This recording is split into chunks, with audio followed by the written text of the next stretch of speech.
दोस्तों, जीवन में शारीरिक बीमारियां होना कोई अभिशाप नहीं है, लेकिन उसे छिपाना या उससे शर्माना ये आपकी जिंदगी के साथ खिलवाड़ कर सकता है। यही संदेश देती है हमारी आज की ये कहानी, बच्चात ससुर। ये कहानी है सुनील जी की, जो कि एक नपुंसक है। माँ, मेरा रिपोर्ट नेगेटिव आया है। पर क्या करोगे बेटा? करोड़ों की जायदाद है हमारी, पर उसका क्या फायदा? अगर तू अपना नहीं, काश तू अपने घरवाले की कमी की बात कर दी होती तो भी बेटा मैं बहुत खुश हो जाती, दिल को बड़ी तसल्ली हुई होती। इसमें मेरी क्या गलती है माँ? गलती कह रहा है तू इसे? अब तू मेरा मुंह मत खुलवा। अपने हाथों से तूने अपना घर बर्बाद कर दिया और साथ साथ मेरा भी बर्बाद कर दिया। हमेशा के लिए मेरा मुंह बंद कर दिया तूने। माँ, ये क्या अनशन बक रही है? दिमाग है, कुछ तो सोचा करो। अच्छा, मैं अनशन बक रही हूँ? हाँ, ये जो तू कर रहा है ये कुछ नहीं है। अच्छा, अंजलि के घर पे हर हफ्ते तू जाया करता था ना? क्यों जाता था? कभी सोचा है? हर हफ्ते क्या करने जाता था तू? बता दे मुझे।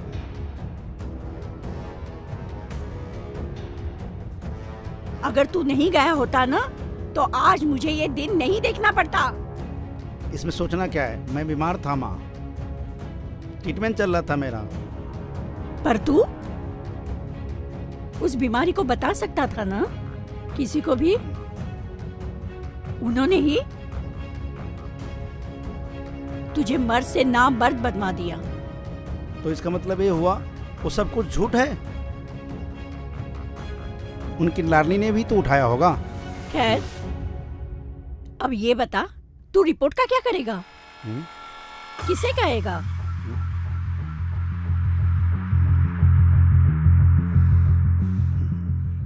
कैसी रिपोर्ट? क्या गपशप चल रही है? इससे क्या कहना? क्या है? किसकी बातें कर रहे हो तुम लोग? तुम दोनों कभी तो शांत रहा करो, शांति से बात कर लिया करो। हमेशा पारा चढ़ा के रखती हो। नहीं, मैं ऐसे ही बात कर रही थी। ऐसे क्या बात कर रही है? चाय लेके आऊं आपके लिए? नहीं, रहने दो चाय। पहले बताओ कैसी बात कर रही थी। रहने दीजिए अभी। अंजलि बना देगी, तुम तो बैठी रहो। देखो जी, तुम उसे मत टोको और कोई काम मत बताओ उसे। क्यों? क्योंकि अब वो हमारी घर की हिस्सा नहीं रही है। हिस्सा नहीं रही? क्या बोल रही हो तुम? क्यों नहीं रही? क्यों ऐसी बातें कर रही हो तुम? दिमाग तो दुरुस्त है ना तुम्हारा? मेरा तो दुरुस्त है। आप अपना दिमाग संभालिए। जी अच्छा, घर में जरा कुछ भी हो तो दोष उस बेचारी का। तुम्हें अगर छींक भी आ जाए तो बर्दाश्त नहीं करती हो, पूरा घर सर पे उठा लेती हो। पता नहीं तुम्हारे दिमाग में पता नहीं क्या भरा हुआ है, भूसा भरा हुआ है। तुम दोनों ने तो उसी को निशाना बना के रखा है। रात दिन सुबह शाम एक ही टारगेट है। तो आप बना लीजिए हम दोनों का उसका टारगेट। निकालो अपने मन की भड़ास। ना फिर सुनना, ना फिर गिनना। आपको तो पागलपन है उससे हमदर्दी का। तुम ही बताओ कुछ। क्या बात है गुल छड़ी का, जो गुत्थी तुम सुलझा नहीं पा रही हो? ओ पापा, अंजलि। अंजलि? क्या हुआ अंजलि को? पापा, अंजलि कभी माँ नहीं बन सकती है। कारण?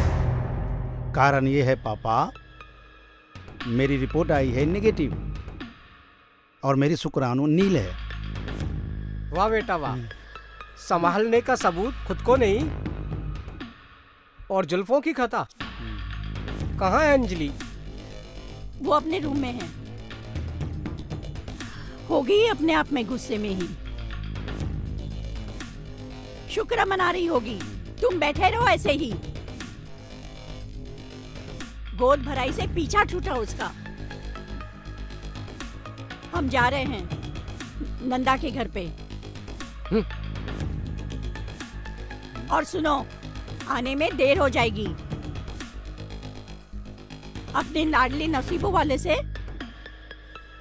खाना गरम करके खा लेना। ए सुमित, चल उठ।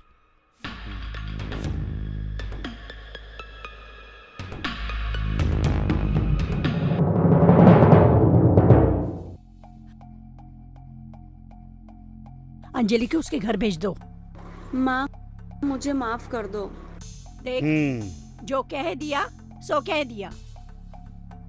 और ये जो बैठा है ना, वो तेरा मर्द है आदमी या ना मर्द है, ये तू देख ले।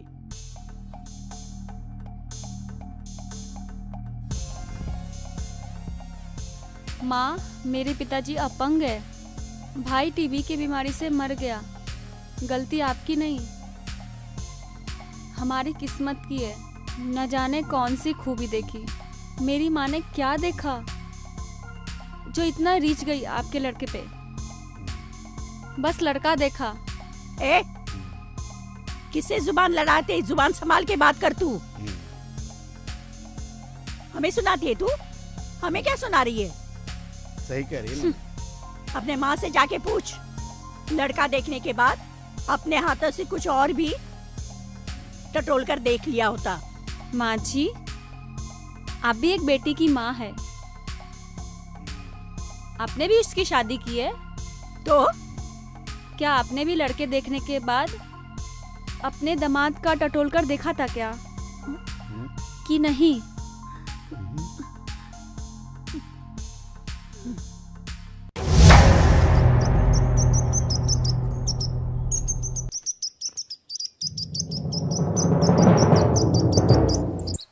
अरे अंजलि, कहाँ हो? एक कप चाय लाना। अरे क्या हुआ अंजलि बेटा? अरे अरे अंजलि बेटा, क्या हुआ? कुछ क्या हुआ? नहीं उठो, पापा। उठो, उठो। मैं दवाई लेके आता हूँ, तुम अंदर जाके लेटो। जल्दी जल्दी जाके बाथरूम में कपड़े चेंज कर लो। हाँ। ठंडे पानी से धो लो। ठीक है, मैं दवा लेके आता हूँ, है ना? दोस्तों, एक कहावत तो सुनी होगी, एक तो चोरी ऊपर से सीना चोरी। यही हाल था सुनील की माँ का, जो अपने बेटे की बहू के सामने गलती पर पर्दा डालने की कोशिश करती थी। नपुंसकता होना कोई अभिशाप नहीं है, ना ही कोई बीमारी। ये या तो इंसान की गलती से होता है या फिर ऊपर वाले की मर्जी से। इसका निवारण भी है, किसी सेक्सोलॉजिस्ट के पास जाकर इसका निवारण। हाँ, पर इसे लेकर अपने घर परिवार के साथ झगड़ा करना, इससे छुटकारा पाना नहीं है। पर इसे लेकर किसी को धोखा देना सही बात नहीं है, या इसे छुपाकर अपने जीवन साथी को धोखा देना, ये न्याय संगत नहीं है। अगर किसी के दाम्पत्य जीवन में ऐसा प्रॉब्लम है तो डॉक्टर को दिखाएं। घर परिवार में प्यार से रहें। हमेशा अपने जीवन साथी को इससे अवगत कराएं। मेरे ख्याल से छिपाना अच्छी बात नहीं है। मेरे ख्याल से छिपाने से अच्छा है बताना। कहते हैं समस्या है तो समाधान भी, पर ऐसा समाधान नहीं जो संतोष ने अंजलि के साथ किया।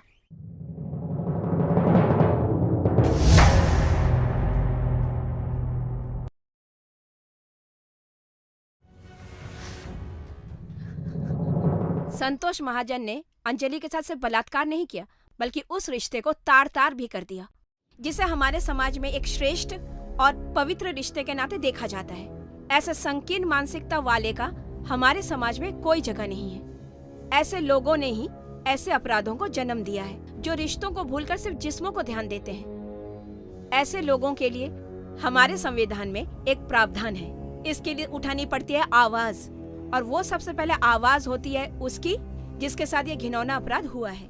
वो आवाज थी अंजलि की, लेकिन वो उठ ना सकी, पता नहीं क्यों।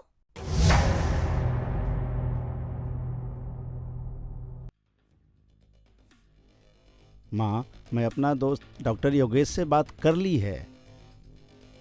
वो कह रहा था कि आजकल बहुत तरीके हैं। अच्छा, तुम लोग चाहो तो अंजलि बच्चा पैदा कर सकती है। अच्छा।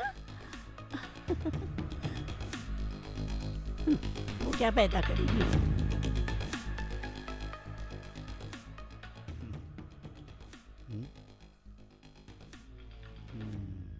तुझे तो उससे बच्चा पैदा करवाना ही है ना? हम्म। हम्म। तुझे उससे बच्चा पैदा ही क्यों करवाना है? हम्म? फिर तो वो यहीं जम जाएगी। हम्म? ये क्या बोल रही माँ? सुन, बच्ची खुशी जो तेरी जिंदगी ना, उस पे मूंग डलेगी वो, समझा? हाँ। हम्म।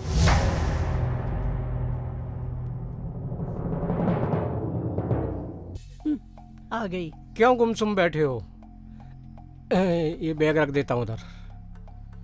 जब तुझे आना ही था तो तू गई थी क्यों? दया, क्या है बदतमीजी? मैं लेके आया हूँ ना उसको। ये तो आना ही नहीं चाहती थी, मैं जबरदस्ती लेके आया हूँ उसको। करमजली का दिमाग तो देखो, 7वें आसमान पर। महारानी बना रहे उसे। सुनिए जी, या तो इस घर में ये रहेगी या मैं रहूंगी। दया, बात को ज्यादा मत बढ़ाओ। न मैंने तुम्हें खरीदा था, न मैंने इसे खरीदा है।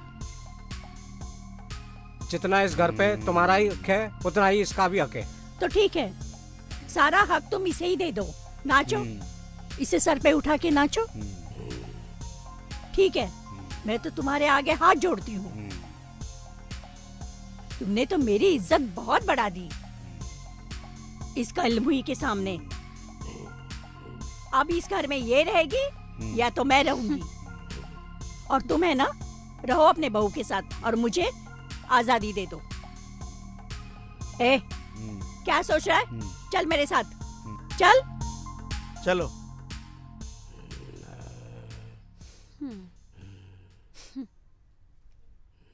दोस्तों, कहते हैं कि परिवार वो होता है जहाँ सुख दुख मिलकर काट लिए जाते हैं, लेकिन ऐसा परिवार जहाँ हवस और लालच हो, वो परिवार कभी फलते फूलते नहीं है। कुछ दिन बाद पाप का घड़ा भर ही जाता है। पर इस पाप के घड़े को जल्दी फूटना था।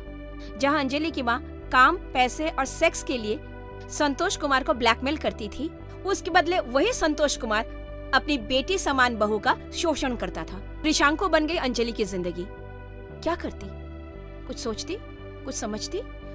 पर माँ के जोर देने के कारण उसको मजबूरी में करना पड़ा। समझौता को ही अच्छा समझा। अपने दिल से उठती हुई आवाज का गला घोट दिया, क्योंकि वह गर्भवती हो चुकी थी।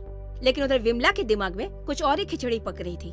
देखा आपने, इसे अंजलि की मजबूरी कहे या उसकी माँ की जालसाजी, जो पैसे बटोरने के चक्कर में अपनी ही बेटी की जिंदगी खराब करना चाहती है। ऐसी माओं के लिए रिश्ते से बढ़कर होता है पैसा, और अंजलि उसके लिए माध्यम थी।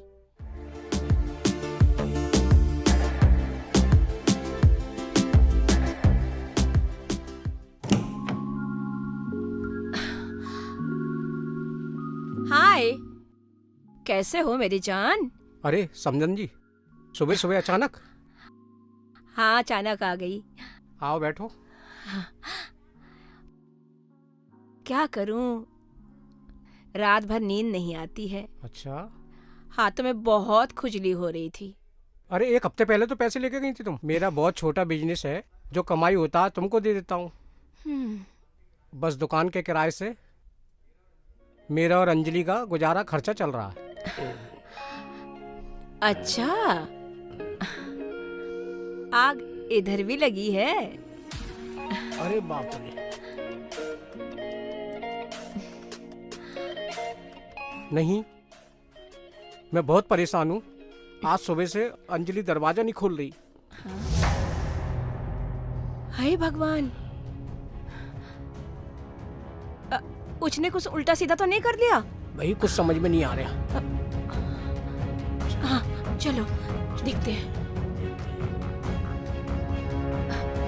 अंजलि, अंजलि, अंजलि दरवाजा खोलो। अंजलि, अंजलि बेटा दरवाजा खोलो। दरवाजा खोलो बेटा। अंजलि, अंजलि, अंजलि, सुबह से नहीं खोल रही क्या हो है, पता गया? नहीं क्या हो गया। अंजलि ने आत्महत्या कर ली, पर ये इन समस्याओं का हल नहीं है। लेकिन जब इंसान टूट जाता है तो उसके सामने कोई और रास्ता दिखाई नहीं देता है। पर यह गलत है। अगर पहली ही बार उसकी आवाज दबाई नहीं गई होती तो आज अंजलि जिंदा होती। अंजलि को समस्याओं से छुटकारा पाने का एक यही तरीका सही लगा। खैर, अंजलि तो चली गई, पर अब बारी है उन लोगों की जिसने उसके साथ गलत किया। हाँ तो विमला जी, जी, पहले तो एक बात बता दीजिए, मोहल्ले की तहकीकात और पूछताछ तथा सीसीटीवी फुटेज से पता चल गया है क्या?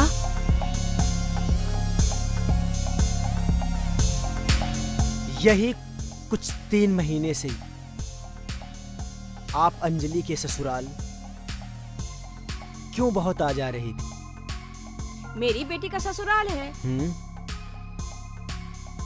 अरे वो तो हमें भी पता है। पिछले 3 महीने से दया जी भी नहीं आई। देखिए, वैसे संतोष जी ने आपके बारे में सब कुछ बता दिया है। सारे बयान आपके खिलाफ है। क्यों बुढ़ापे में जेल में चक्की पीसना चाहती हो? अगर तुम हमें सब बुढ़ापे में सच बताओगी तो मैं तुम्हें जेल जाने से बचा सकता हूं।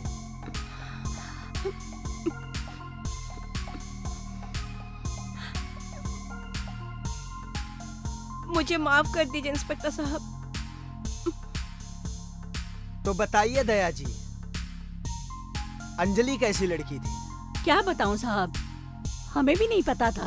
वो तो हमें जीते जी मार गई। अच्छा। दोषी तो मैं भी हूँ साहब। मैंने बहू होते हुए भी उसे अपनी बहू स्वीकार नहीं किया।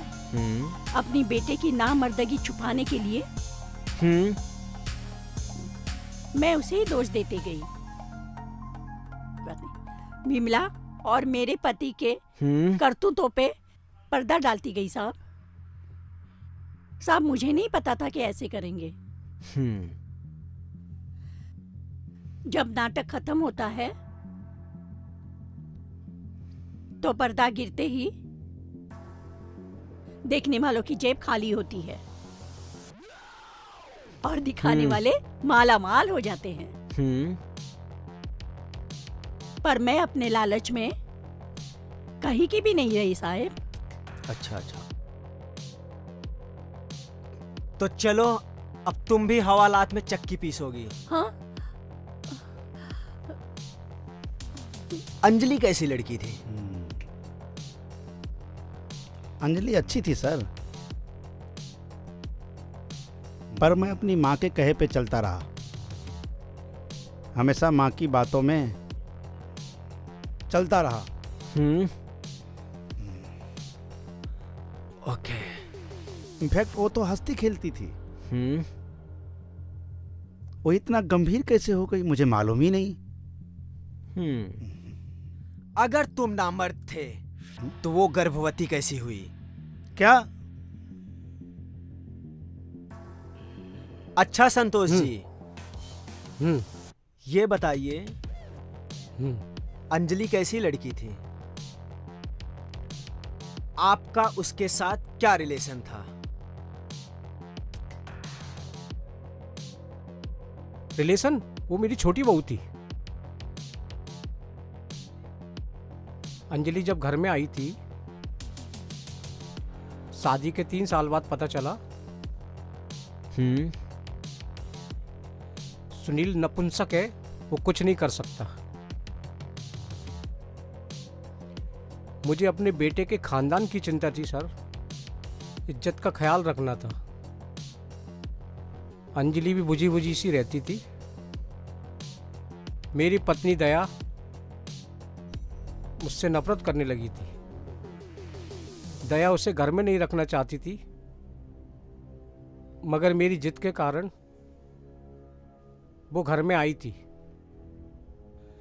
पर एक बार मेरा ईमान डगमगा गया। ईमान डगमगा गया था?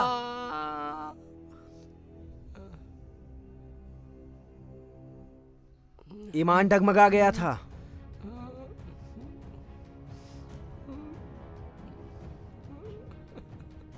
उसके सिर पे रिश्तों की मर्यादा का बोझ डालने से पहले तुम्हें मर जाना चाहिए था संतोष।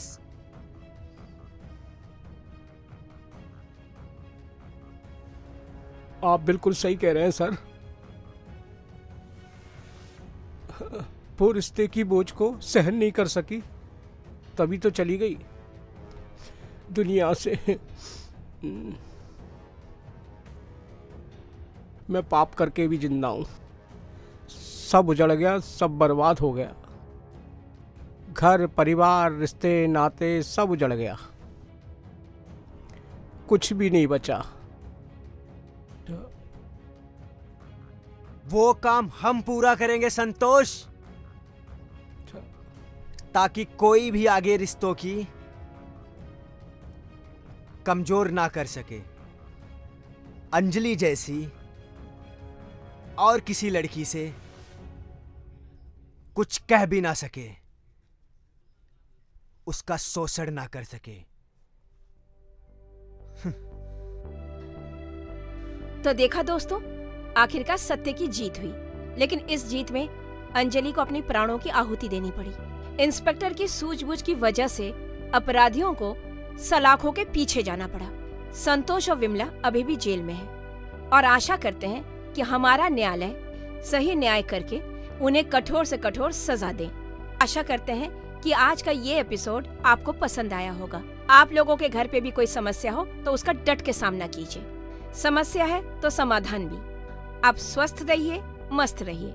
मैं आपसे विदा लेती हूँ और आपसे मिलती हूँ एक अगली नई कहानी के साथ। तब तक जय हिंद।